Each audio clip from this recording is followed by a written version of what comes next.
24-এর এই বিপ্লবে আমাদেরকে কি বলা হলো যে তোমাদের গাড়ি থেকে বৈষম্য দূর করা হবে। আজকে কি আমরা বৈষম্যের বাইরে আছি?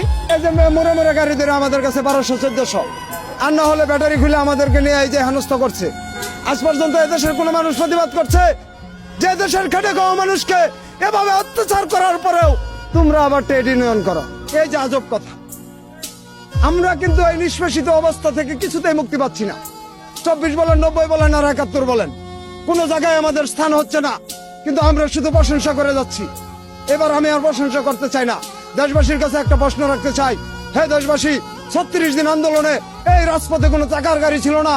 আমরা আপনাদের পাশে ছিলাম, আহতদের হাসপাতালে নিলাম, অভিভাবকদের আনা নেওয়া করলাম, সব জরুরত আমরা পুরো করে দিলাম। আজকে আমাদের সাথে বেইমানি করা হচ্ছে কেন? আমরা কার কথা বলবো বলেন? আমাদের মুখে তো রাজনৈতিক কথা সব হবে না। কোন রাজনীতি নেতা তো আমাদের জন্য কিছু করেনি, তারা তো আমাদের জন্য কিছু বলেনি।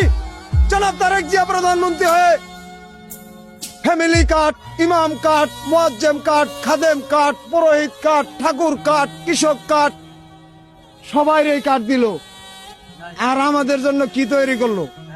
আজ পর্যন্ত কোনো কেউ শুনছেন যে এই 3 চাক্কা চালকদের জন্য একটি কার্ড ব্যবহার করা হবে 70 বছর পরে যেন তারা ভিক্ষা না করে? শুনছেন আপনারা কেউ?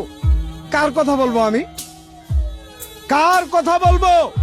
উন্নয়নের দেশে জোয়ার বাড়ছে, উন্নয়নের স্রোতে ভেসে গেছে। উন্নয়ন কি আমাদের কপালে মিলছে? আজ পর্যন্ত কি কোন উন্নয়নের সুবাতাস এদের কপালে মিলছে? কার কথা বলবো আমি? এখন আমি আমার নিজের কাছে প্রশ্ন করছি যে কি করলাম আমি 90-এ এরশাদ বিরোধী আন্দোলন করে, কি করলাম আমি 24-এ বৈষম্যের বিরুদ্ধে আন্দোলন করে। আমরা আন্দোলন করে জীবন দেই, ফায়দা লুটে ডক্টর ইউনূসেরা। ফায়দা কারা লুটে? ডক্টর ইউনূসেরা। ওই যে 666 কোটি টাকার মামলা খালাস, 7টা মামলা ছিল খালাস করে নিছে, বাঁচার জন্য এখন আরেক রাজনৈতিক দলে যোগ দিয়ে দিছে। আমাদের জন্য কিছু করছে? সংবিধান থেকে বাদ দিয়ে জুলাই সনদ কারা রেখছে? ওই 71 সালের 75-রাই রেখছে, ওই আলী রিয়াজরা রেখছে, যারা আমাদেরকে ঠগাইছে।